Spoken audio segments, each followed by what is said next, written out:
Yun, and start recording mga ladada. Take two. Yun, and start recording mga kalapit na welcome sa isa na naman reaction video. Diba? So, pag-aaralan natin ngayon or itatopic natin ngayon tong pagsampa ng kaso ni Franz Castro kay FPRRD. Diba? Mababasura lang daw. Yun ang ayon kay Showbiz Chikadoro. Diba? So, Attorney Topacio natawa sa sinumpang kaso ni Franz Castro. So, tignan natin kung bakit. 'Di ba? Kasi syempre, pinag-aaralan din natin tong batas na to para makaiwas din tayo sa mga ganitong kaso, 'di ba? Para alam natin yung mga gagawin natin, 'di ba? Alam natin yung mga elemento, alam natin kung ba't papasok yung mga ganyang kaso o hindi papasok, 'di ba? Although malakas naman yung laban natin na na sana maayos na, 'di ba? Para hindi na umabot sa mga demandahan, edi panoorin muna natin 'to. Tuloy. Party List Representative na si Franz Castro ay nagsampa ng ang ACT Teachers Party List Representative na si Franz Castro ay nagsampa ng kaso nitong Kita mo, ACT Teachers Party List, 'di ba? Teacher ka pa naman, dai. 'Di ba? Ako nanay ko teacher, so karespeto dapat yung mga yung mga pinagagawa natin at nire-represent mo yung mga teacher, 'di ba? Tuloy. ng criminal complaint laban kay dating Pangulong Rodrigo Duterte sa Quezon City Prosecutor's Office. Nagsampa si Castro ng grave So, kung sakali pong sa akin, kalookan po yung kaso. Tuloy. na reklamo laban kay former President Duterte kaugnay ng sinabi ng dating Pangulo sa isang episode ng Gikan sa Masa, para sa Masa, ng SMNI. Pero ang unang target sa intelligence fund mo, ikaw Franz, kayong mga komunista ang gusto kong patayin. Sabihin mo na sa kanya, ayon sa pahayag ni ex-President Duterte sa nasabing episode, as he defended her daughter Vice President Sara Duterte's proposed confidential funds. So, yung pa rin, yung confidential funds, dun po nagugat tong pagsasalita ni former President Rodrigo Duterte. 'Di ba? Pero alam naman natin yung papatay na yan kung sino. Yung mga gawang komunista. Hindi naman pinapatungkulan yung tao na papatayin. Okay? So, tignan natin mga elemento. Kung may papasok, play. Pinangunahan ni Castro ang oposisyon sa Kongreso laban sa kumpidensyal na pondo ng Vice Presidente. Kasama ng mambabatas ang kanyang abogadong sina Antonio Levina at Rico Domingo mula sa Movement Against Disinformation. Dahil dito ang magaling na lawyer na si Attorney Ferdinand Topacio ay may buwelta sa kampo ni Castro na tila minaliit lamang ang kaso ng makakaliwang ito. Ayan.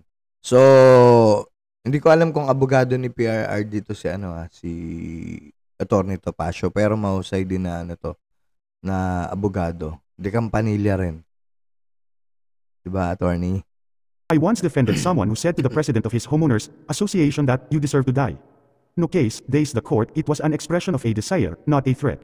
Same principle applies. Pero kung halimbawa, I once defended someone who said to the president of his homeowners association that you deserve to die. Pag you deserve to die, hindi ba death wish yun? Hindi ko alam kung death wish yun kasi you deserve. Karapat dapat kang mamatay. Magkaiba ba 'yon sa mamatay ka na sana, 'di ba? O syempre magkakaiba 'yon. Magkaiba yung papatayin kita. Magkaiba yung karapat dapat ka nang mamatay at sana mamatay ka. So tama, magkakaiba 'yon. Kasi you deserve to die. So karapat dapat ka nang mamatay. So, karapat dapat, ibig sabihin, parang ganun din, di ba? Yung death wish naman, sana mamatay ka na. So, yun, may kaso din yun, alam ko yun. So, no case days, pakitulungan nyo ako dito mga kalapid sa tatlong sinabi ko na yun. No case days the court. It was an expression of a desire, not a threat. Expression of a desire, not a threat. Okay, sige, natututo tayo. Same principle applies here. Gusto kong patayin. Not the same as papatayin kita. Damn. Tuloy. Gusto kong patayin, not the same as papatayin kita. At ito pa ang komento naman ng isa pang magaling na lawyer na si Attorney Trixie Cruz Angeles na dati ring PCO Secretary. Yes. Nag-file ng reklamong grave threats si Representative Franz Castro laban kay dating Pangulong Rodrigo Duterte. Ano ang grave threats sa batas? A threat on another person with the infliction upon the With the infliction upon the person, eto ha, a threat on another person with the infliction upon the person, honor or property of the latter or of his family or any wrong amounting to a crime. Ito ang sabi ni FPRRD. Ang sabi ko sa kanya, magprangka ka na lang itong intelligence fund na ito, gagamitin mo para sa utak ng Pilipino kasi ito ang target ko. Kayong mga komunistang nandyan sa Congress, patay kayong mga komunista dyan. Prangkahin mo na yan si Franz.